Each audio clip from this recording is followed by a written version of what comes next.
que a maior preocupação da natureza é com a preservação da espécie. E na hematologia, o senhor criou, então, o termo Sistema de Autopreservação e Preservação da Espécie. E, dentre os ensinamentos de hematologia, o senhor diz que a natureza precisa entender que o objetivo da pessoa é também o objetivo da natureza. Como o senhor poderia exemplificar? É interessante, né? Bom, realmente é o seguinte, isto não existe contestação, né? Não inventei nada, isto é a própria natureza, mas o maior objetivo da natureza é a preservação das espécies. Ela faz tudo para preservar a espécie. No ser humano, eu classifiquei o sistema de autopreservação e preservação da espécie. Por exclusão, cheguei à conclusão que esse sistema só pode ser o sistema das emoções no cérebro, mais o sistema glandular endócrino, que é o sistema que produz hormônios lançados diretamente na corrente sanguínea. Porque quando o cérebro dá uma ordem, vai um mensageiro, que é o hormônio, lá para o ponto onde tem que se dar a ação. Tudo que a gente vai fazer está dentro desse esquema, não tem como fugir disso. Então, nós precisamos saber como é que a gente entra nesse sistema de autopreservação e preservação da espécie, que possibilita o acrônimo, quer dizer, uma palavra formada com as iniciais das outras da expressão.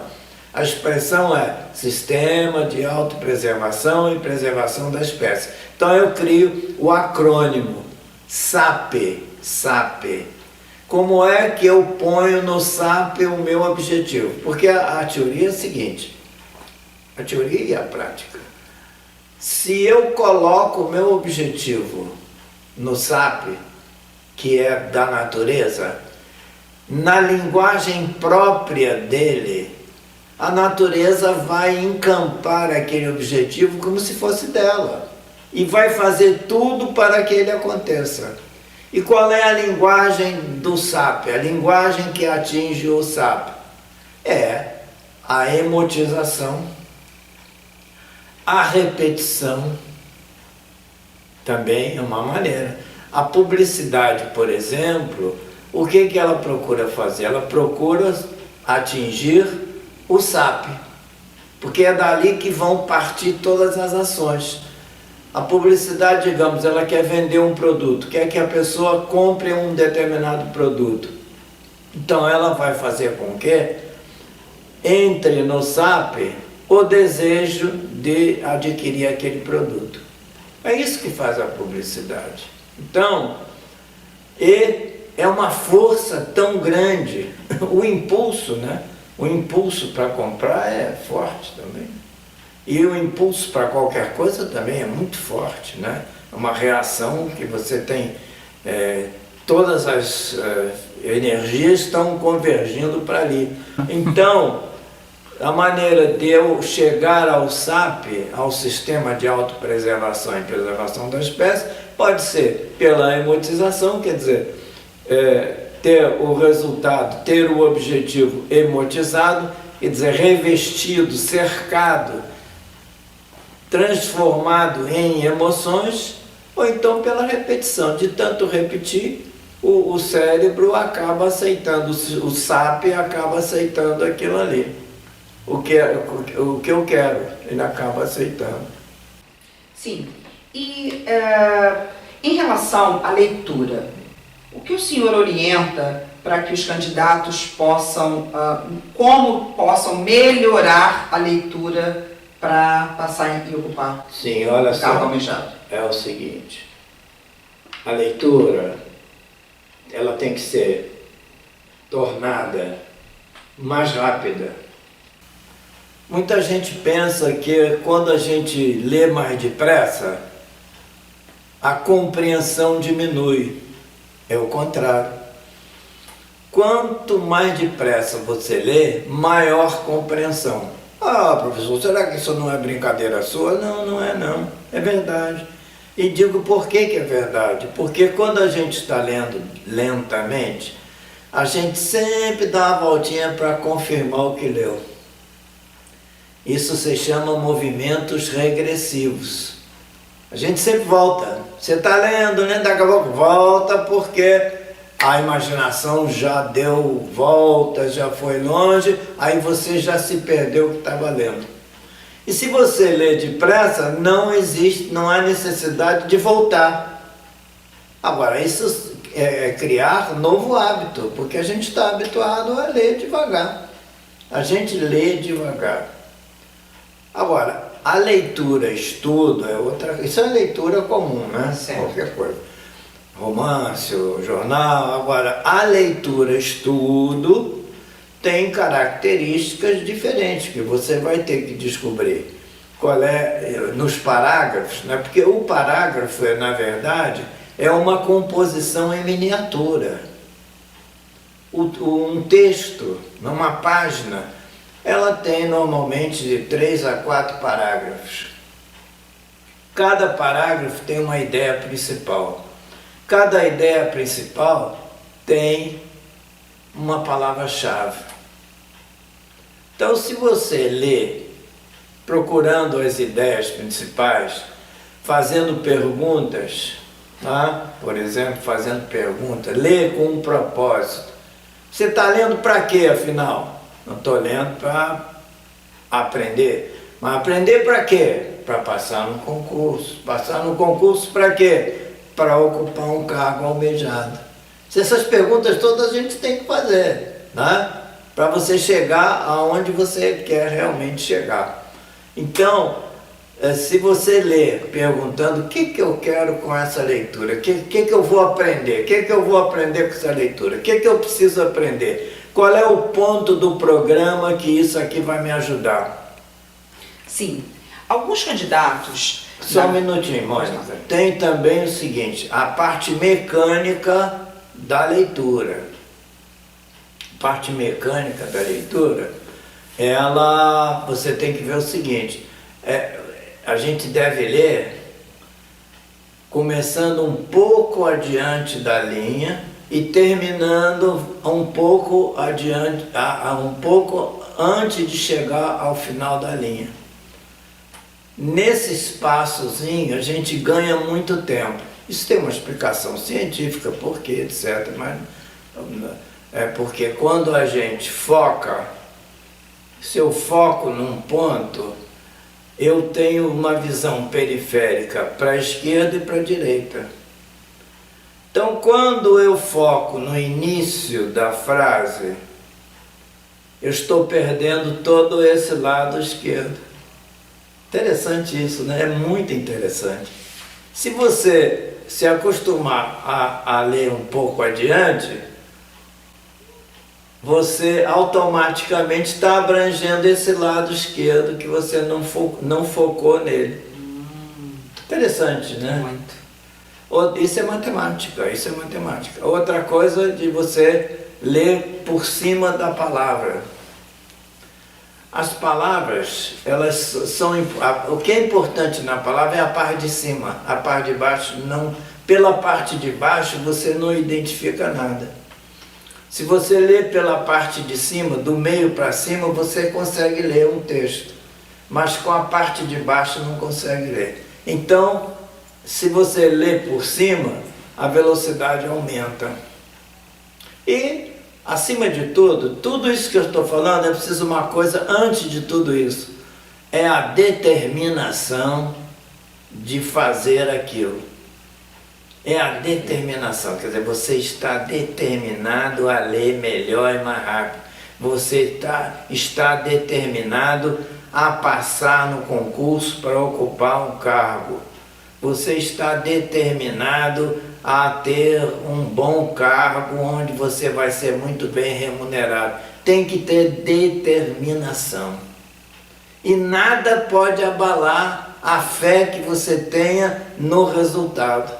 Professor, é porque, na verdade, a leitura-estudo, no caso de candidatos a um concurso, é importante para a assimilação dos conteúdos. Sendo que, em alguns casos, alguns candidatos têm certa dificuldade, vamos dizer assim, alguma dificuldade de assimilar conteúdos por não serem conteúdos do próprio gosto, né? Em que a pessoa se identifique e que a pessoa de verdade tenha vontade de ler e estudar. Como o senhor pode orientar a esses candidatos para que eles vençam um bloqueio em assimilação de conteúdos que não são do agrado deles? É interessante, isso aí é muito interessante, né? Porque é o seguinte,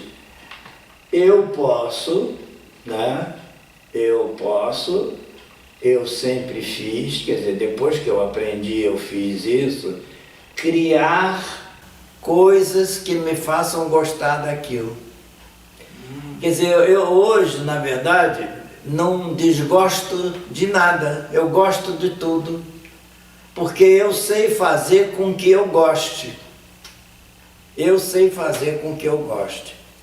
Quer dizer, eu vou procurar o que tem de melhor naquilo. Tenho que passar por chavões assim, tudo tem seu lado bom, né? E é verdade, tudo tem seu lado bom. Então, se eu não gosto de uma matéria, eu vou procurar pessoas ou escritos e tal que mostrem que aquela matéria tem, que é interessante, né? Todas as matérias são muito interessantes. Nós aqui às vezes pegamos professores desagradáveis, né? E ele vai transferir o desagrado para a matéria.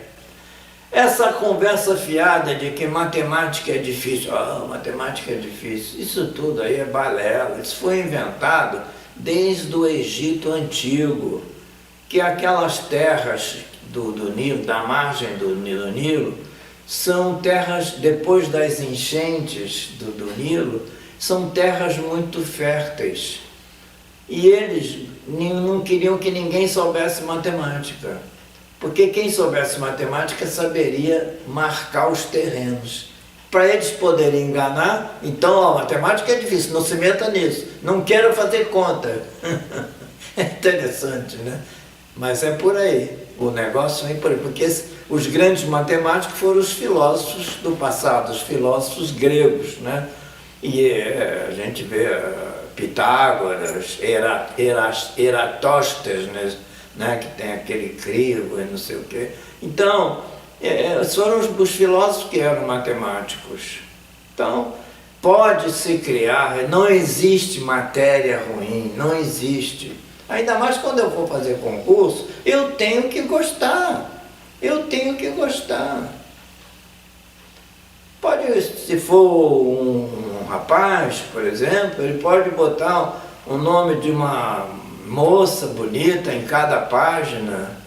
Tem uma série de recursos para ele fazer. Se for o contrário, né? Se for uma moça, pode botar uma opção de nomes de rapazes. Então, enfim, tem uma série de coisas. Pode botar umas flores, né? Tornar um perfume, até um perfume no livro que ela não gosta de ler, né? Mas o perfume é agradável, acaba a leitura sendo agradável. Vai depender dela. Se ela quer, nada é desagradável. Ela tem que querer, tem que aprender a querer. Poder é saber querer. Antigamente o pessoal dizia, querer é poder, né? Não, poder é saber querer. E saber querer significa saber querer o objetivo que a pessoa deseja, exatamente, para passar e ocupar aquele cargo. Eu falo isso com muita ênfase, porque eu sou na vida exatamente o que eu gostaria de ser. Embora tendo sido sempre de uma família pobre, né? eu consegui tudo o que queria ser. Às vezes eu acho até graça, né? Mas é que eu aprendi cedo a ter determinação, a não ter preguiça, né? Porque é aquela coisa, sabe? Disciplinar o cérebro para isso também, correto, professor? Aí é o seguinte, disciplinar o cérebro, né? Porque o cérebro aprende, ele está pronto a aprender, você que vai ensinar ele. Se você ensinar a pontualidade, não estou fazendo alusão, mas se ele ensinar ao cérebro pontualidade, a gente vai ser pontual. Se ensinar impontualidade, a pessoa vai ser impontual. Tudo que a gente ensinar ao cérebro, ele vai aprender e vai fazer, vai seguir. O cérebro é um órgão pronto a aprender o que eu quero ensinar ele. Então, criar, por exemplo, puxa vida, tem que ler isso tudo, hein? Tem que ler isso tudo. Isso é uma maneira de dizer. Eu posso também, puxa, felizmente só tenho que ler isso, hein? Né? Depende da maneira que eu vou dizer. Conforme eu disser, o cérebro vai absorver. Se eu disser, puxa, que bom que só tenho que ler isso, hein? Embora seja muita coisa. Agora, se eu disser, puxa vida, tem que ler tudo isso, já preparei o cérebro para não gostar. Isso não é brincadeira o que eu estou fazendo. Isso aí eu estou mostrando quem quer passar realmente. Isso aí é um curso para quem quer passar. Professor, em seus estudos sobre o cérebro, o senhor defendeu a tese de que a inteligência está mais voltada para o sistema límbico, ou seja, o sistema das emoções, do que para o intelecto. Até aqui, o senhor falou muito do sistema emocional ou das emoções, ou de quanto isso é importante para os candidatos se prepararem mentalmente para prestar um concurso. Mas e a parte intelectual? Como é que fica? Eu enfatizei a parte emocional. Eu não gosto muito da palavra emocional, mas é o que dá para as pessoas entenderem melhor. Emocional para mim é energético, é energia. Mas então, eu não estou desprezando de modo algum a parte intelectual. É muito importante a pessoa estudar, se preparar muito, é bastante importante, é fundamental, mas é preciso saber como estudar. Este que é o problema.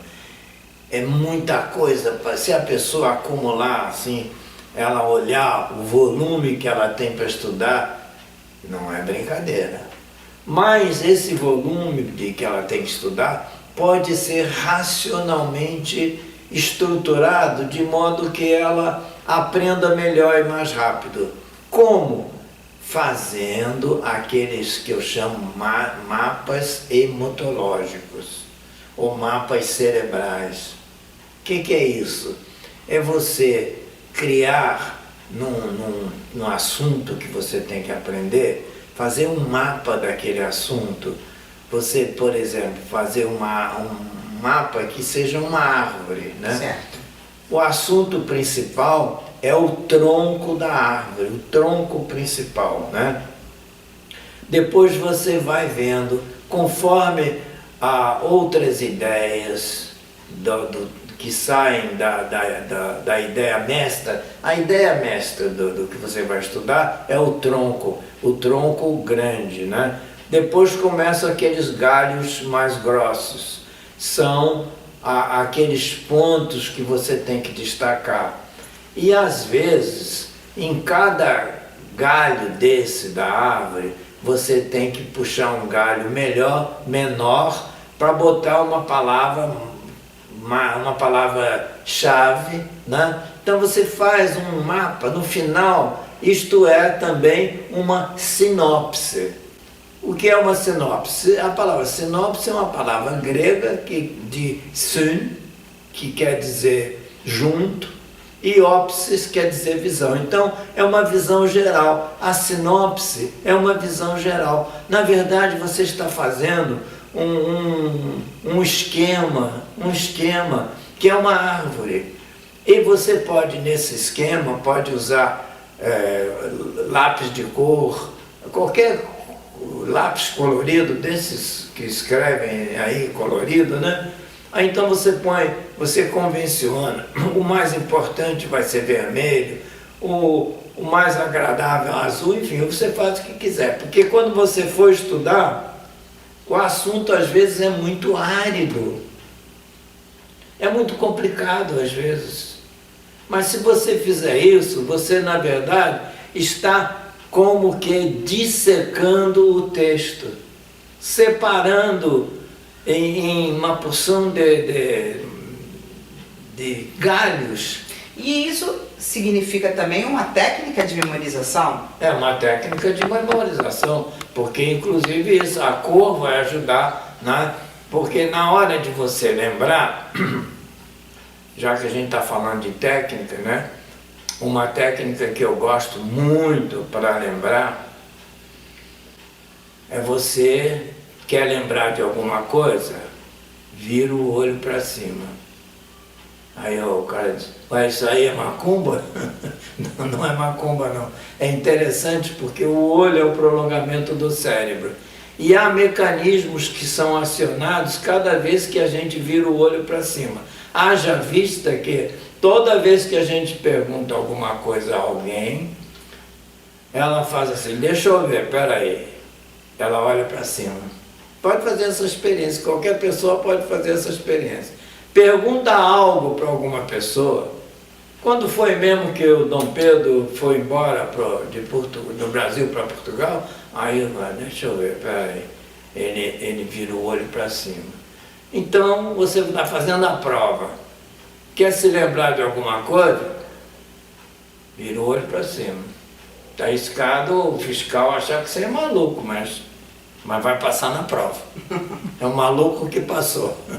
Então, realmente isso que você falou é verdade. A sinopse é uma técnica de memorização. E ao mesmo tempo se torna agradável aquilo que você tem que estudar. Agora, a pessoa tem que treinar, daqui a pouco ela fica perita em fazer isso. No início ela vai ter uma certa dificuldade, né? De encontrar a ideia mestra, encontrar as ideias principais, as ideias acessórias, mas depois vai se acostumar, vai ver como é fácil, como é interessante. Aliás, estudar, aprender é uma coisa muito interessante, desde que a gente tome gosto por aquilo, né? E tomar gosto é você vibrar com aquilo ali, né? Vibrar com o que você está aprendendo. Não é estudar por obrigação, só por obrigação. Por obrigação, sim, porque certas coisas a gente estudou por obrigação. Não quer dizer que a gente gostasse daquilo, mas também não estava odiando aquilo que a gente estudou. De modo que isso aí eu acho fundamental. Voltando, a parte intelectual é muito importante, mas a parte emocional é tão importante quanto a parte intelectual. E é o que fica faltando a muita gente para passar na prova. Estuda e não passa. O que estava faltando? Isso tudo que eu falei sobre a parte emocional. Porque nós não somos totalmente racionais, nós somos às vezes racionais e o tempo todo somos emocionais. E emocional no sentido de energia. Então, mais alguma coisa? Não, professor, muito obrigada. Foram dicas preciosas para quem quer passar em concurso público e ocupar o cargo almejado. Muito obrigada, professor. Obrigado.